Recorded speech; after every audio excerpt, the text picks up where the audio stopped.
On Sunday at the same time, 4 p.m., we'll be having another blockbuster at Anfield. Liverpool will be taking on a high-flying West Ham. Of course, 13 points that Liverpool have already got, still unbeaten in the league, and coming up against a West Ham team that has 10 points. They've only lost once, and last time out against Manchester City. They have looked a totally different side, especially that we expected that they might struggle after selling off Declan Rice. Moyes must be doing something right at the London Stadium. I think Moyes is doing something right. Sometimes, Tony, the biggest player in your team could be the limiting factor.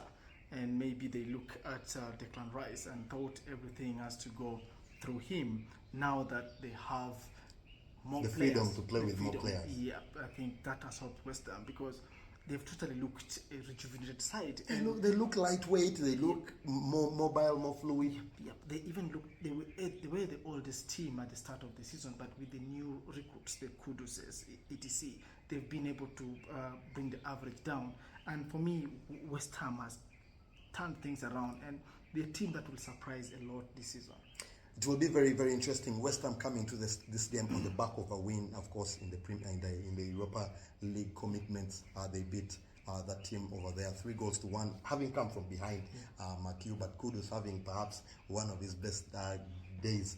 He was named man of the match in that particular fixture, scoring a goal. So it will be very interesting to see if the coach will elect to again start him against such a big team away from home. It will suddenly be something that we'll keep our eye on. But for Liverpool, they also come into this particular fixture, having come from behind also in midweek and beaten last 3-1 last night.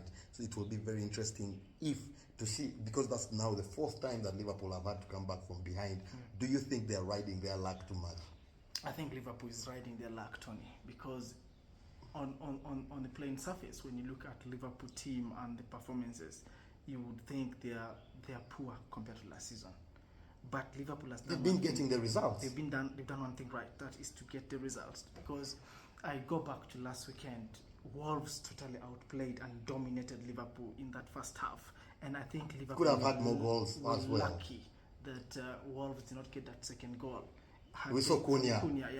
Had Cunha scored that sitter, I think Liverpool would have struggled and dropped points. But again, that is a team that is going for the title or so. They are able to grind out a result in only 45 minutes, the way Liverpool did. So hosting West Ham, I think at Anfield, they look always a superior side and better side, but they should have to be cautious. You've said they've been conceding the first goal in many games, and they're riding on their luck, but sometimes it might come to an end, and if they allow West Ham to get a goal or two, then Liverpool might struggle after that. Will certainly be very, very interesting. We saw the return of Virgil van Dijk and Konate in the Europa League game, of course, getting some minutes there. Konate looked slightly off the pace. Liverpool we expected them to struggle in the defense, but somehow they've been trying to find ways of maneuvering.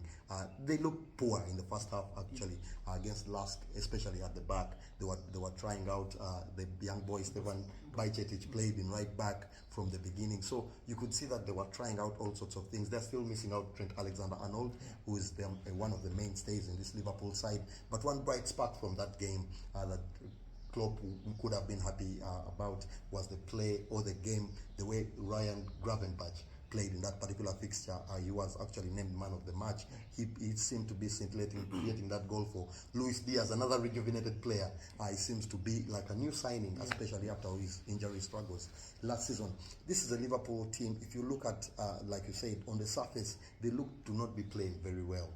You'll have to look at the midfield and what the players that have come in. They have Endo, who has come in, and we expect him to be anchoring, but he hasn't yet found a place in this team. They're still trying. Curtis Jones today, you see a different player. What do you think Klopp is thinking about that midfield?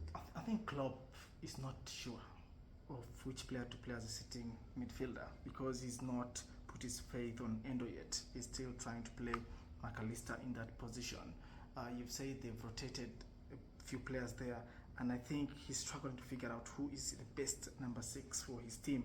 I think he's still going to struggle with McAllister in that position for some time until, worst case scenario, he's going to convert McAllister into a number 6 because he's not a number 6, we all know that, but he is the one who has maybe the stature to play that position because he doesn't run a lot, so maybe he can just hold and wait for the ball and then pick passes here and there. So that department, I think for the future, they're going to still go back to the market and look for that number 6. It will certainly be very interesting. We always keep an eye on who the number 6 will be for Liverpool, especially after having lost all their holders, and Jordan Henderson and Fabinho at the beginning of the season. Liverpool haven't looked so good. They come against a West Ham side team that can't hurt you. They have Alvarez now coming back into their midfield. They have Lucas Paqueta, another player who is very, very dazzling up front. They come against a team with Michail Antonio also playing very, very good football. Holding. Very beautiful hold-up play. So it will be interesting to see how Liverpool copes with that. Man City was able to cope, but will the cope be able to cope this time, team? Yeah, I think the COP should be able to cope with West Ham. I've given West Ham a goal. I think Bowen is a doubt, but he might come in. But I think even with their full strength team, they may not get a full result at Anfield. So I've given them a goal, but I think Liverpool should be able to win this 3-1. Liverpool is currently on the longest streak, unbeaten run, 16 games now they haven't lost.